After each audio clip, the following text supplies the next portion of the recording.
When Allah loves you, He tests you. The hidden mercy and trials. Dear brothers and sisters, have you ever wondered why the most beloved to Allah often walk the heaviest paths? Why smiles often hide stories of tears? And why the fragrance of paradise is carried in the dust of patience? This video is a deep Sufi reflection on the prophetic wisdom. Whomever Allah intends good for, He will test him.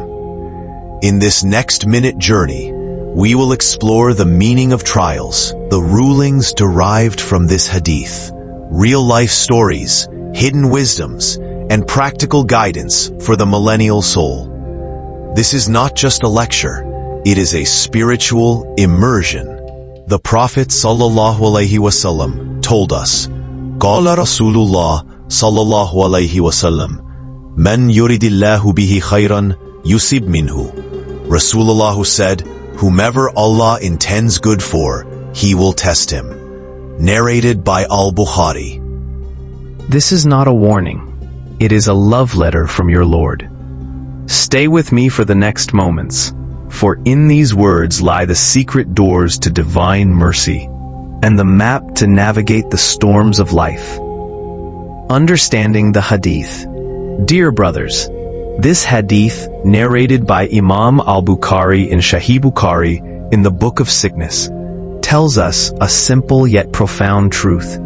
Trials are not signs of rejection. They are signs of selection. The Arabic word yusib here means to touch, to afflict, to cause something to happen. But in the language of the heart, it means Allah's hand is upon you, molding you into something greater. In the context of the Hadith, the word yusib, it refers to the trials and challenges that befall a person by Allah's will. These are not random events, but precise and purposeful happenings within the divine plan. Every hardship, illness, or difficulty is part of Allah's measured decree, arriving exactly when it is meant to, neither earlier nor later. Yet, in the language of the heart, yusib carries a deeper, more intimate meaning, as if Allah's own hand is gently upon you. It is not merely an affliction. It is a divine touch, shaping and molding you into something greater than you were before. Each test becomes a chisel in the hands of the master craftsman, carving away weaknesses, polishing your soul, and preparing you for a higher station in His presence. In this sense, trials are not punishments, but invitations to transformation. It is as if Allah is saying, I see you, I am preparing you, I am polishing you. The tests are the chisels, and you are the marble upon which He crafts His masterpiece. The rulings derived. From this hadith, scholars derived several rulings. 1. Trials are a sign of Allah's love, not His anger. Trials are not necessarily a sign that Allah is displeased. In fact, they are often a mark of His love. When Allah loves a servant, He refines them through challenges, much like a craftsman polishes a gem to bring out its brilliance. These tests strip away arrogance, cleanse the heart from attachment to the world, and draw the believer closer to Him. The Prophet ﷺ said, the most severely tested people are the prophets, then those most like them in faith, showing that trials are a badge of honor, not a curse. When difficulties come, they are opportunities for spiritual growth and purification. Through patience, prayer, and reliance upon Allah, the believer develops resilience, humility, and a deeper connection to their Creator. Such trials are a form of divine attention, a reminder that Allah is actively shaping your path toward greater reward and nearness to Him. In this way, hardships become gifts in disguise, meant to elevate your rank in this world and the hereafter. 2. Patience, or Sabr, in Arabic language, is an obligation during hardship. Patience, or Sabr, is not just a virtue in Islam. It is an obligation when facing hardship. When a trial strikes, a believer is commanded to remain steadfast, refraining from words or actions that express despair or rebellion against Allah's decree. This doesn't mean suppressing natural emotions, but rather controlling them so they do not lead to sin. The Quran repeatedly praises those who are patient, promising them Allah's help, mercy, and immense reward. Without patience, trials can lead to spiritual decline. With patience, they become a means of purification and elevation. In practice, Sabr involves three key aspects: restraining the tongue from complaint against Allah, restraining the limbs from sinful responses, and keeping the heart firm in trust and hope. This inner discipline transforms hardship into a source of strength. The Prophet ﷺ described patience as a light, guiding the believer through the darkness of trials until relief comes. By fulfilling the obligation of patience, a Muslim not only obeys Allah, but also unlocks the spiritual treasures hidden within adversity. 3. Complaining to people about Allah is discouraged, but turning to Allah in dua is beloved. In Islam, complaining to people about Allah, expressing dissatisfaction with His decree, is discouraged because it reflects a lack of trust in His wisdom. When a believer voices grievances against Allah to others, it can weaken faith, spread negativity, and diminish gratitude for the blessings that remain. Such complaints often focus only on the hardship without recognizing the mercy, lessons, and hidden good Allah has placed within it. The pious predecessors warned that speaking ill of Allah's will to people is like presenting a false image of the Most Merciful, as if He were unjust, when in reality His plan is always perfect. However, turning to Allah in dua with one's pain, fears, and tears is not only allowed, but deeply beloved to Him. This is the way of the prophets, such as Yaqub alayhi salam, who said, "I only complain of my suffering and my grief to Allah." Quran 12:86. In dua, a believer humbly admits weakness and dependence, trusting Allah's mercy while seeking relief. The difference lies in direction. Complaints to people risk ingratitude, while complaints to Allah are acts of worship, surrender, and intimacy with the Creator. Through dua, hardship becomes a bridge, drawing the heart closer to Him. 4. Illness, loss, or pain erase sins. They are spiritual cleansers. In Islam, illness, loss, and pain are not merely random misfortunes. They are divine gifts in disguise, serving as means to erase sins and purify the soul. The Prophet ﷺ taught that no fatigue, disease, sorrow, or even the prick of a thorn befalls a believer, except that Allah expiates some of their sins through it. This transforms hardship from a source of despair into a form of mercy, where the suffering itself becomes a cleansing process, washing away spiritual stains that might otherwise weigh heavily on the day of judgment. These trials also soften the heart, reminding a believer of their dependence on Allah and their need to turn back to Him. Just as water cleanses dirt from the body, difficulties cleanse the soul from arrogance, heedlessness, and attachment to worldly ease. For the patient believer, every moment of pain becomes a form of hidden worship, a quiet erasure of faults, and a preparation for meeting Allah with a lighter heart and a cleaner record. Thus, what seems like loss in the dunya may be the very thing that secures eternal gain in the akhirah, or hereafter. 5. It is permissible to seek cures, but one must not despair if healing delays. Islam encourages seeking cures for illness. As the Prophet ﷺ said, Allah has sent down the disease and the cure, and He has made for every disease a cure. This teaching affirms that taking medicine, consulting doctors, and using treatments are part of trusting Allah, not a contradiction to it. However, the process must be approached with the heart anchored in faith, knowing that while treatments are a means, true healing comes only by Allah's will. Seeking cures is an act of responsibility, but it should never lead to forgetting that health is ultimately a gift from the Creator. At the same time, believers are warned against falling into despair if healing takes time or does not come in the way they expect. Delay in recovery may hold hidden wisdom. Perhaps it purifies sins, elevates ranks, or protects from a greater harm. Despair erodes patience, while faith transforms waiting into worship.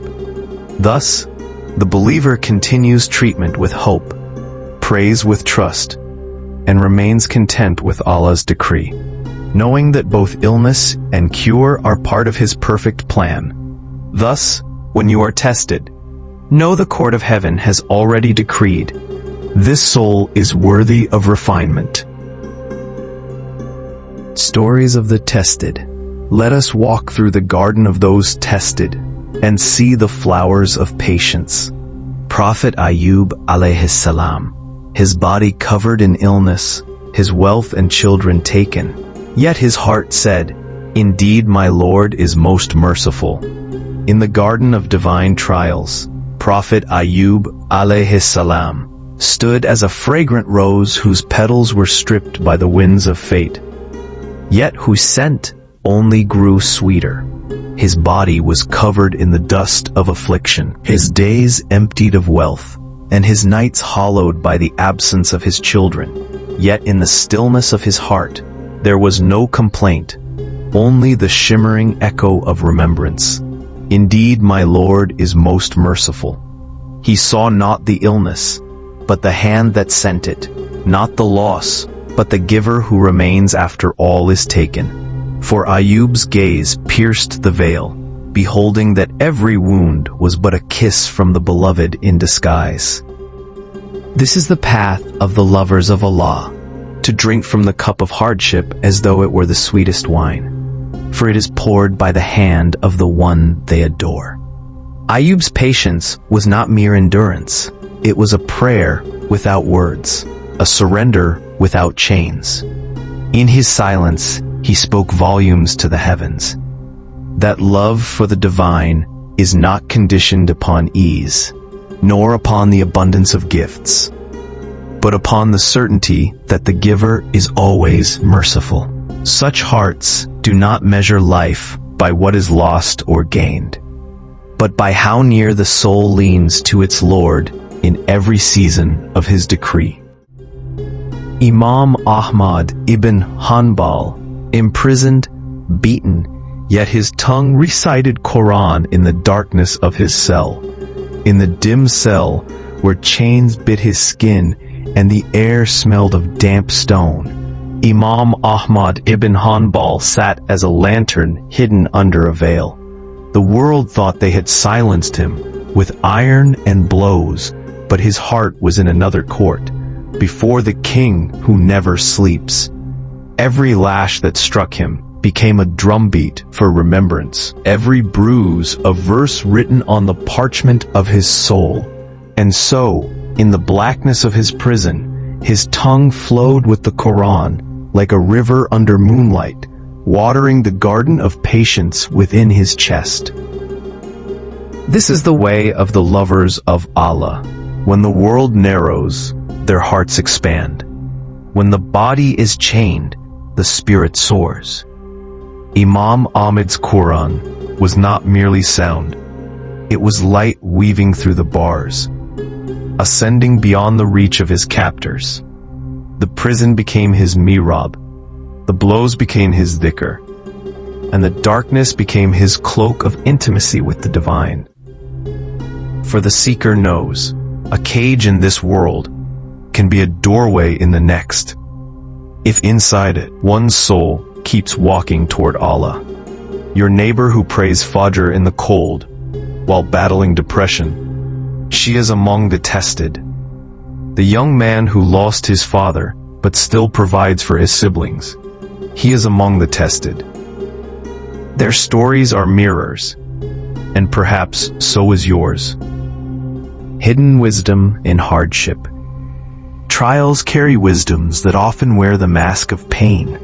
They detach you from the illusion of this world. They teach you to bend only before Allah.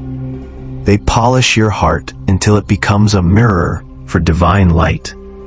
Without hunger would we taste the sweetness of bread. Without night would we cherish the dawn. And so every hardship is a secret invitation to walk closer to Him. Trials are the hidden messengers of the Beloved, arriving wrapped in the coarse cloth of pain. They come to untie the knots that bind your heart to the mirage of this fleeting world, to teach your knees the humility of bowing only to the One. Each ache is a chisel in the hand of the Divine, sculpting away the rust and dust from your heart until it shines as a mirror, able to catch and reflect the light of His nearness. What seems like deprivation is often the opening to a feast unseen. What feels like exile is, in truth, the call to come home. If the belly never knew hunger, the tongue will never know the poetry of bread. If the eye never walked through the night, it would never weep in awe at the dawn. So it is with the soul. Without the weight of trial, it would never rise on the wings of longing. Every hardship is but a coded letter, sealed with the wax of mercy, inviting you to take His hand and walk deeper into His garden. The wise recognize that behind every thorn is a whisper, "Come closer, my servant, for I have always been near." Practical tips for the millennial soul. In our fast-paced, hyper-connected world, trials can feel heavier. But here are practical steps to walk through them with grace. 1. Anchor your mornings with Quran, even if just one ayah. Begin each dawn by mooring your soul to the shore of the Quran, even if with but a single ayah. For that one verse is not small. It is a drop from an infinite ocean, carrying the scent of eternity. The morning is a fragile bridge between night's stillness and the world's noise. Let the first footsteps upon it be upon the carpet of His words. In that moment, the heart drinks before the body eats, and the soul is dressed before the day undresses it with its demands. A single ayah in the morning can be a lantern that glows until the sun sets, a seed whose roots hold firm when the winds of trial come.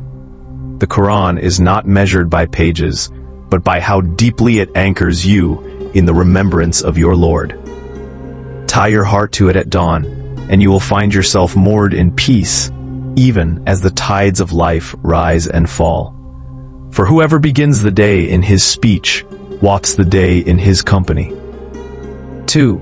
Turn your phone into a tool for dhikr, not distraction. Let the device in your palm become a bead of remembrance, not a chain of heedlessness. In this age, the phone is a river. It can carry you to gardens of light or drown you in waves of forgetfulness. Every notification can be a whisper from the dunya, or, if you choose, a call to Allah. Fill its screen with Quran, dua, and reminders of the Beloved, so that each touch becomes an act of worship, and each glance a step toward Him. For the phone, like the tongue, repeats what the heart stores. If it holds light, it will radiate light. If it holds shadows, it will cast shadows upon your soul. Train it to be your companion in dhikr. Let alarms remind you of prayer. Let playlists carry the recitation of His words. let images reflect his signs. In doing so, even the tools of this world can be tamed to serve the journey of the hereafter. The Sufi knows the heart is not distracted by what is in the hand, if what is in the hand leads it back to Allah. 3. Share your burdens with Allah before anyone else. Before you pour your sorrows into the ears of creation, spill them first into the ocean of your Lord's mercy. In the silent hours when no one listens, the heavens are still open, and the knower of the unseen awaits the whisper of your heart. Words to people may bring sympathy, but words to Allah bring healing. The Sufi knows a tear shed in sujood carries more weight in the unseen than 1,000 complaints spoken to man. When you speak to Allah, you are not informing him of what he does not know. You are allowing your soul to kneel before the one who holds every cure, every solution, every secret wisdom. The burdens that bend your back are but letters he writes to summon you closer. Tell him your fears, your needs, your longings, until your heart learns that no creation can bear your load like the Creator who fashioned it. For the more you speak to him, the lighter your steps become toward him. 4. Practice silent patience online. Not every pain needs a post. In the world of constant noise and endless scrolling, the Sufi heart learns the art of silent patience. Not every ache needs an audience. Not every wound requires the eyes of others. Some pains are sacred letters written only to the beloved, meant to be read in the quiet chambers of the soul. By holding back, by bearing trials in silence, the heart preserves its intimacy with Allah, letting the world remain a mirror rather than a confessor.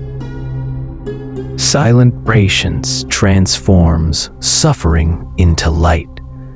Each moment endured without public display polishes the soul, making it a vessel capable of reflecting divine wisdom. The trials that go unseen by creation are often the ones most witnessed by the heavens. In the digital age, the Sufi's restraint is an act of devotion, letting pain serve as a bridge to Allah, not a call for human applause. True strength is measured not by likes or sympathy, but by the quiet surrender of the heart to the one who alone understands. 5. Help someone else in need. Healing multiplies when shared. The heart that reaches beyond itself touches the divine. When you extend a hand to another, you are not merely giving relief to their outward need. You are igniting a spark in the unseen realm, a light that warms both hearts. In Sufism, acts of kindness are mirrors of the beloved's mercy. Each drop of compassion reflects the ocean of his love. Healing is not meant to be hoarded, for the soul expands when it flows outward, and what you share returns to you manifold, like water spilling into rivers that circle back to the spring. By aiding those who suffer, you transform pain into a bridge between hearts and suffering into a sacred exchange. Your own wounds become softened, as if the act of giving whispers to your soul, "See, even in trial there is blessing." The seeker understands that the gift of help is also a mirror of divine grace. The more you pour it into the world, the more it nourishes your own spirit. In giving, the heart learns the secret of multiplication. Joy and healing flourish when shared. Remember, the test is temporary, but the reward is eternal. Turning pain into worship. When pain comes, don't waste it. Cry to Allah. Each tear is a jewel in the rivers of Jannah. Make dua for others. Angels will echo it back to you. Fast a day of gratitude when the storm passes. Write down your lessons. Your story may save another's faith one day. Pain is the currency of the saints, and only those tested know its true worth. Perhaps now you see, trials are not walls, but doors. They do not come to break you. They come to remake you. The Prophet ﷺ did not say, whomever Allah hates, He tests. He said, whomever Allah intends good for, your hardship is a stamp of divine approval. So, the next time life weighs heavy, lift your gaze. Perhaps it is not a burden on your back, but wings unfolding, ready to lift you home. May Allah grant us patience in trials, gratitude in blessings, and the honor of being among those whom He loves. Finally, let us spread the seeds of Sufism in the Hadith of our beloved Prophet Muhammad. Peace and blessings be upon him. To our brothers and sisters, may we grow together for the better. Amen. Wassalamu alaikum wa rahmatullahi wa barakatuh.